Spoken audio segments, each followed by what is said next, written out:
Hello there and welcome. It's Bob Proctor back again.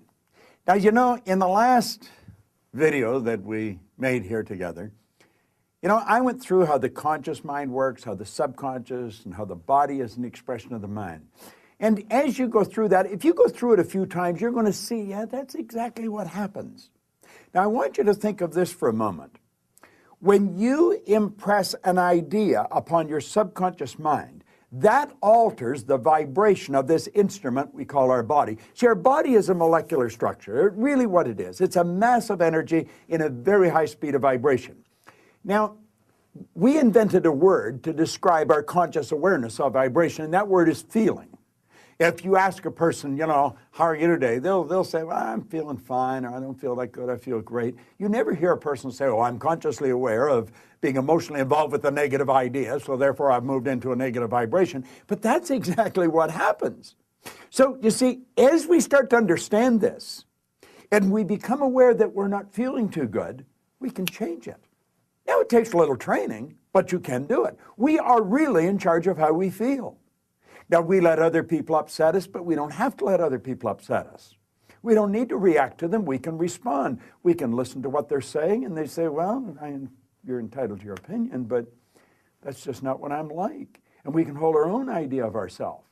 You see, it's important that we grasp how the mind works and that we understand the relationship of the body to the mind and the mind to the body. Now, it's our results that we want to change. Now, our results could be in our physical body. It may want to be, you may want to cast off a few pounds. You may want to put on a couple of pounds. You may want to have a little higher energy. See, all the energy there ever was or ever will be is 100% evenly present in all places at the same time. Everything's energy. You'll hear people say, where does he get all the energy? Where does she get all the... Nobody gets energy.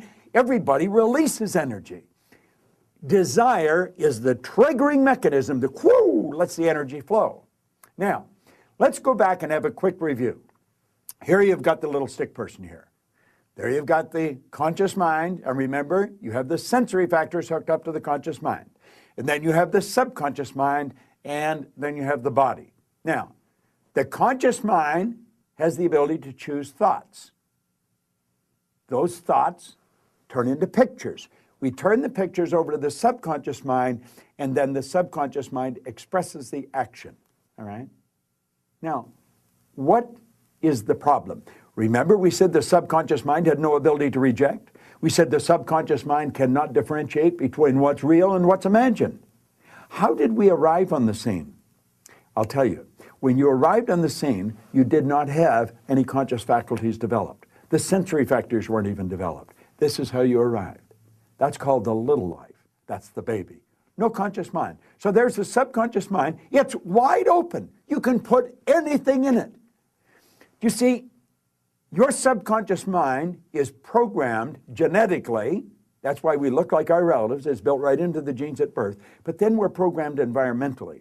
Carl Mendinger from the Mendinger Foundation in Topeka one time said, environment is more important than heredity. Why do you think you speak the language you speak? You speak that language because you were surrounded by people that speak that language in your little life. And the language just went right into the subconscious mind. If you grew up in a home that was bilingual, you learned both languages. I had an associate over in Kuala Lumpur, had a little boy, he spoke 4 languages at 4 years of age. And you'd look at that and you'd say, my gosh. No. The baby was programmed. Why do you like the food you like? It's programming. That's right. Now, let's stop and think about the environment we were raised in. Here's the baby, and look at the ideas and the thoughts and the concepts that are going on around that baby are going right into that baby's subconscious mind. Now, through repetition, over and over and over again, and remember, the baby's getting it all day, all week, every week, all month, every month, all year, and this goes on for 4 or 5 years. And the baby reaches the age of 4 or 5 where they can start to think that baby's programmed. That baby is programmed to think like the people it had been surrounded by. If the people that surrounded that baby had gone right through school, the baby will probably grow up and go right through school. If the people that were surrounding that baby always lived in hard times, never had any money, always in debt, that's probably how that baby's going to grow up. Now, this is bizarre, but this is how it happens. It's how it happens for me. I was raised during a depression. We didn't have any money. There was always talk about no money.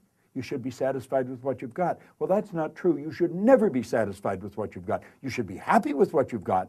Dissatisfaction is actually a creative state. So here we have now a baby that has been programmed. Now, let's take and think for a moment. What happens when that baby starts to think for itself?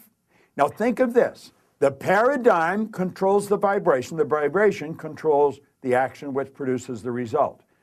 Now here we go. Here you got the baby with the paradigm, and the conscious faculties have developed.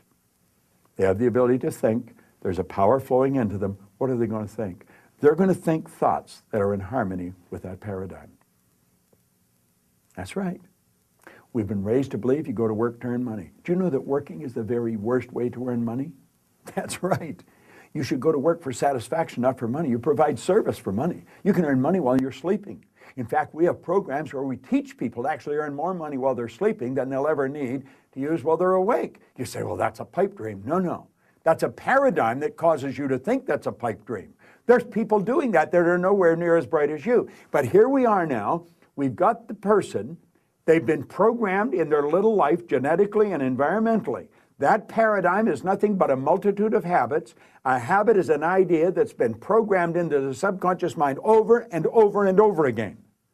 Now, the paradigm is literally controlling the behavior. Consciously, you can think of one thing, but subconsciously, the other idea will be controlling you. See, we can sit down and we can read these self-help books, we can listen to the recordings, and we say, yeah, well, I can do that. That makes sense. That's logical. But then we can't do it. Why? Now think of this for a moment. I want you to imagine that you're going to accept an idea right now to turn your annual income to a monthly income.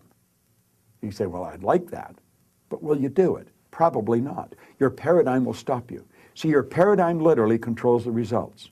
Now, let's think of how the paradigm was formed. The paradigm was formed through repetition. The ideas being planted in your subconscious mind. Now, understand your paradigm dictates your logic. Your paradigm controls how you utilize your time. Your paradigm controls your perception of situations. Your paradigm controls your effectiveness. Your paradigm controls the amount of money you earn.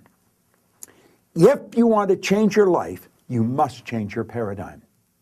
You see, to most people, it's illogical that they could take and turn their annual income to a monthly income.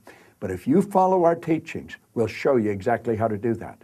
We'll show you how to accomplish anything you want to accomplish, because what we're focused on is showing you how to change the paradigm. When the paradigm's changed, your life changes. It's a beautiful concept. It's an absolutely phenomenal concept. Now you know why you're getting the results you're getting. It has nothing to do with your intellect. Your intellect, you can figure out how to do things. That doesn't mean you're going to do them. You'll hear people say, I believe that, but their behavior would indicate they've never even heard of it. Why? We believe something on a conscious level. On a subconscious level, the paradigm believes something else. There's a word called praxis. Praxis is the integration of belief with behavior. We've got to take the beliefs that we have consciously, that we determine by thinking, and plant them in the place of the old belief. See, I used to believe that I couldn't do anything better than I was doing.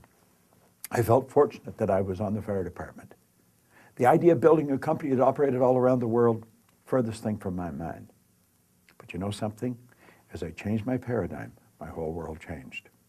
That's what we do. That's what it's all about. You've got to change your paradigm if you want to change your life. Now, you can study all you want. If you don't gain an understanding how to alter that program, and that's what the paradigm is, it's a program. It's a multitude of concepts that are fixed in your subconscious mind that literally control your behavior. It's a beautiful concept to understand. It's a terrible one if you don't understand it, because it literally controls your life. Why do you think most people go right through their life and keep getting the same results year after year after year? Well, it's just the way it is, and they don't know. We should be taught this in school, but we're not. How is the paradigm formed? Through the repetition of information. How's the paradigm changed? Repetition of information. Now let's suppose you're having a difficult time with money.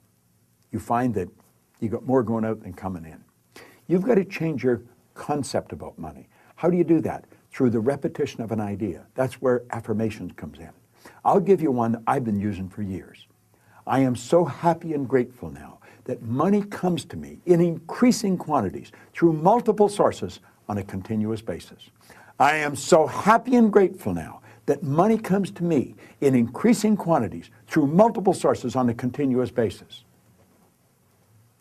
You don't just say that once or twice. You've got to repeat that maybe 1,000 times a day, every day for maybe 90 days. And you'll start to change your whole concept about money.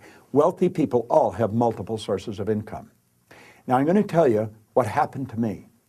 I drove around with a battery-operated record player and a long-playing record. And I played it over and over again every day for probably a couple of years. This was so totally illogical. It was behavior. Everybody thought I was losing it. And I'm reading the same book every day, Think and Grow Rich. As a matter of fact, I'm still reading the same book. And it was the repetition of Earl Nightingale's information and the book that changed the paradigm. I didn't know what I was doing. I didn't understand what I was doing, but I did it.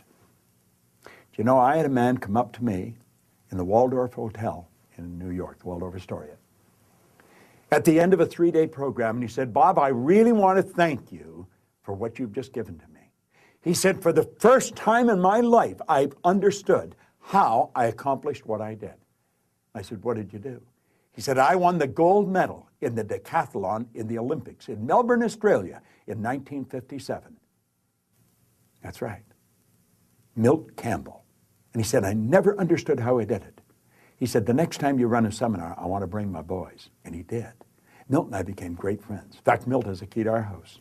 He can come stay there anytime he wants. I live in Toronto. He's in New Jersey. But here was the top athlete in the world, a very best athlete in the world. He didn't understand how he got there. Most people that are very accomplished cannot tell you why they are. That's why they are. They've rewritten the program. They changed the paradigm. They might not have understood how they did it, but they did it. That's what our company is all about. We teach people how to change paradigms. I want to thank you for watching this, but I'm going to ask you to share it with other people. Share it with them. Say, "Come and watch this." Start a rapport. Build a rapport with people, you know. It's a great way to live. And this is great information to understand. Thanks for listening. It's Bob Proctor. I enjoy sharing it with you.